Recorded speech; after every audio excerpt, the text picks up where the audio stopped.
Hello నమస్తే అండి. ఈరోజు మేము శ్రీశైలం వెళ్తున్నాము. సో ఎర్లీ మార్నింగ్ బయలుదేరాము.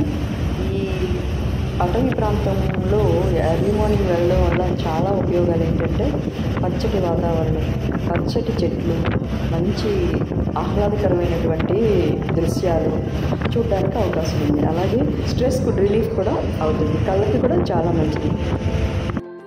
ఇప్పుడు మీరు చూస్తున్న ఈ దేవాలయం శ్రీశైల గ్రామదేవత అయినటువంటి అంకాళమ్మ తల్లి దేవాలయం. ఈ దేవాలయాన్ని దర్శించుకోవాలి మొట్టమొదటిసారిగా. గత 20 సంవత్సరాలుగా ఈ దేవాలయాన్ని దర్శించుకున్న వాళ్ళు చాలా తక్కువ మంది అండి. ఎందుకంటే ఈ దేవాలయం ముందున్న రోడ్లో 2 వైపులా షాపులతో కవర్ అయిపోయింది. అందువల్ల ఈ దేవాలయం చాలా తక్కువ మందికి మాత్రమే కనిపించింది. అంటే పురాతనము వాళ్ళకి, పెద్దవాళ్ళకి, వాళ్ళకి మాత్రమే ఈ దేవాలయం ఉందని తెలిసి వచ్చి దర్శనం చేసుకుని వెళ్ళేవాళ్ళు. కానీ ఇప్పుడు ఈ షాప్స్ అన్ని తీసేసి కాంప్లెక్స్లోకి షిఫ్ట్ చేశారు. అందువల్ల ఈ దేవాలయం మనకి కనిపిస్తుంది. రండి, దర్శనం చేసుకోండి. ఈ శ్రీశైల క్షేత్రంలో ఏది జరగాలన్నా, ఏ ఉత్సవాలు, ఊరేగింపులు, నవరాత్రులు, ఏ విధమైనవి జరగాలన్నా కూడా ముందుగా ఇక్కడ పూజ చేసిన తర్వాత మాత్రమే మొదలు పెడతారు అన్నమాట. ఇదేండి, ఇప్పుడే పూజారి గారు వచ్చారు. ఇది దేవాలయం 6:30కి తీస్తారు, ఓపెన్ చేస్తారు. సో 6:30 నుంచి కొన్ని గంటలు మాత్రమే ఓపెన్ ఉంటుందన్నమాట. ఎందుకంటే నేను నిన్న కూడా ట్రై చేశాను. నిన్న కూడా నేను లోపలికి రావడానికి ఇది ఇక్కడ కుదరలేదన్నమాట. సో బయట గేట్ క్లోజ్ చేసి ఉంచారు.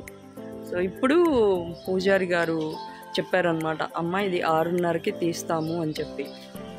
సో ఆయన కార్యక్రమం అంతా అయిన తర్వాత మళ్ళీ ఈ అమ్మవారిని మనం దర్శనం చేసుకుందాం.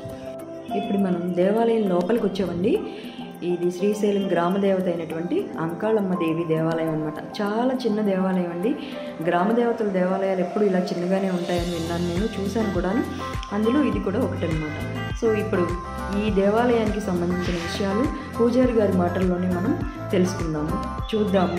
ఆయన ఏం చెప్తారు, ఎలా వివరిస్తారో దాన్ని మనం కరెక్ట్గా అర్థం చేసుకుని ఫాలో అవుదాం. ఓకేనా? చూడండి. ఇప్పుడు 54 సంవత్సరాల నుంచి మీరు ఈ చుట్టుపక్కల అన్ని దేవాలయాల్లో చేస్తూ వచ్చారా? నేను 99లో చేశాను.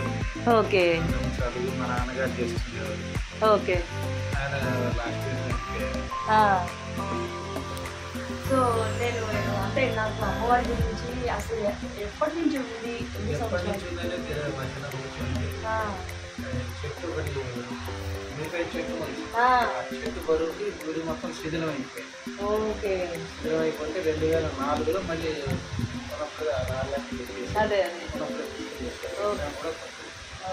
త్వరలో ఉండేది, త్వరలో ఉండి అమ్మవారి ఉండేది, గుడి ఉండేది, చిన్న గుడి. దానిపైన మరి చెట్టు ఆ చెట్టు బరువుకి శిథిలం అయిపోయింది. అందరూ చూసి చెట్టు త్వరలో ఉంటాను పైన ఫోటో ఉంది. అదే చిన్న టెంపుల్ అన్ని చోట్ల అదే కనిపిస్తుంది, కానీ చెట్టు త్వరలో ఉందా లేదా అసలు అది నిజమా కాదు? చెట్టు చెట్లు ఉన్నట్టుగా అది నేను యోగా టీచర్. సో దానివల్ల నాకేంటంటే నేను అన్ని దేవాలయాలకి సంబంధించి భారతదేశం మొత్తం తిరిగాను. కైలాస మానసరోవరం కూడా వెళ్ళాను నా స్వామి దయ వల్ల. సో దాంతో నాకేంటంటే అసలు నిజం తెలుసుకోవాలి, నిజం చెప్పాలి. అది ఏ ఉత్సవం జరిగినా శివరాత్రి, సంక్రాంతి, శివరాత్రి, ఉగాది, దసరాలు ఏదైనా అక్కడి నుంచి ఉత్సవం బయలుదేరుతాం. మొట్టమొదటి ఇక్కడ తీసుకున్నాక నందీశ్వరుడు. ఓకే. నందీశ్వరుడు అయిపోతే మనకి చక్కగా బయలుదేరుతాం. ఆయనేమో క్షేత్రపాలకుడు, ఆయనేమో గ్రామదేవత. శ్రీశైలం మొత్తం క్షేత్రపాలకుడు. ఎక్కడ 4 పక్కన ఉంటాయి. అంటే ఇప్పుడు ఆగమ శాస్త్రం ప్రకారం ఇక్కడ పూజ జరుగుతుందా, లేకపోతే వేరే విధంగా? ఆగమ శాస్త్రం ప్రకారమే జరుగుతుంది. జనరల్గా నాకు తెలిసింది ఏంటంటే కర్ణాటక, తమిళనాడు, ఆంధ్రప్రదేశ్, తెలంగాణ ఈ ప్లేసుల్లోనే అంకాళమ్మ దేవి అనేటువంటి అమ్మవారి యొక్క ఇన్ఫర్మేషన్ అంటే అలా ఉంది. ఒక గ్రామంలో ఒక గ్రామం. ఓకే. అంకాళమ్మ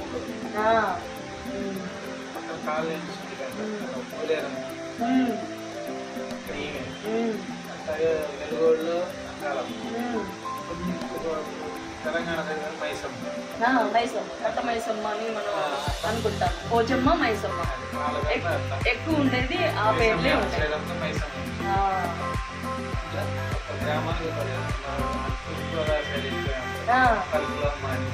తలుపులమ్మ కూడా చాలా ఫేమస్ అమ్మవారు. అమ్మవారు ఉన్నారు కదా, గంగా. అంటే ఒక గ్రామం నిర్మించే ముందు గ్రామ దేవతని ప్రతిష్ఠించి తర్వాత గ్రామం నిర్మించే ఆచారం ఉండేది ఒకప్పుడు పూర్వం.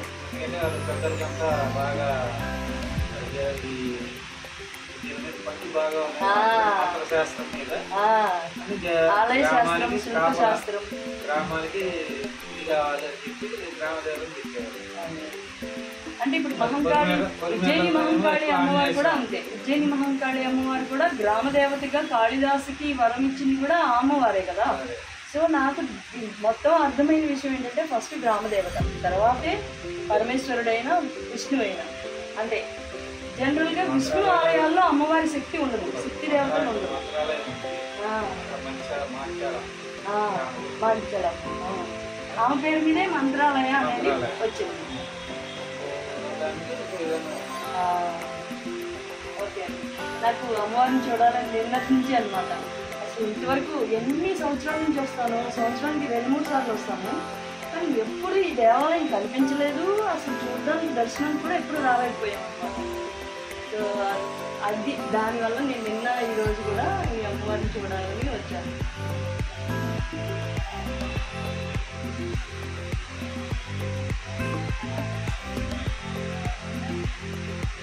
ఈ టైమింగ్స్ కూడా నార్మల్గా 7 o'clock నుంచి 6:30 to 9. మేము నిన్న 10 o'clock దర్శనానికి వెళ్ళినప్పుడు క్లోజ్ ఉంది. అప్పుడు నాకు అర్థమైంది ఎందుకు తీయలేదు అనుకున్నా. మీ పేరు? మీది ఇక్కడే కృష్ణా జిల్లా. ఓకే,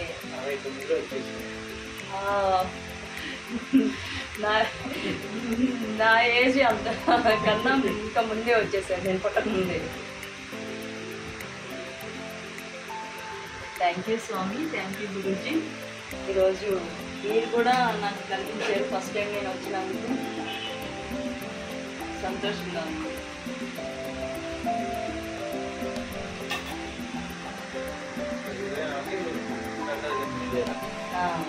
రోజు దద్దోజుకి నీళ్ళు. ఓకే, సాయంకాలం నైట్ ఎన్నింటి వరకు ఉంటుంది? Thank you so much. చూశారు కదండి, ముందుగా శ్రీశైల గ్రామదేవత అయినటువంటి అంకాళమ్మదేవి దర్శనం చేసుకుని, తర్వాత మల్లికార్జున స్వామి, భ్రమరాంబికల దర్శనం చేసుకుని, ఆ తర్వాత శ్రీశైల శిఖర దర్శనానికి వెళ్ళాలి. అయితే శ్రీశైల శిఖర దర్శనానికి వెళ్ళిన తర్వాత అక్కడి నుంచి చూసినప్పుడు కనిపించింది ఏదో అది మనకి జన్మరాహిత్యానికి సంబంధించి పునర్జన్మ ఉండదు అంటారనమాట. సో ఇదండి శ్రీశైల దర్శన విధానం. ఇది మీకు నచ్చితే సబ్స్క్రైబ్ చేయండి, షేర్ చేయండి, లైక్ చేయండి. అలాగే మీకు ఏమైనా క్వశ్చన్స్ ఉంటే కామెంట్ సెక్షన్లో రాయండి, నేను మీకు ఆన్సర్ చేస్తాను.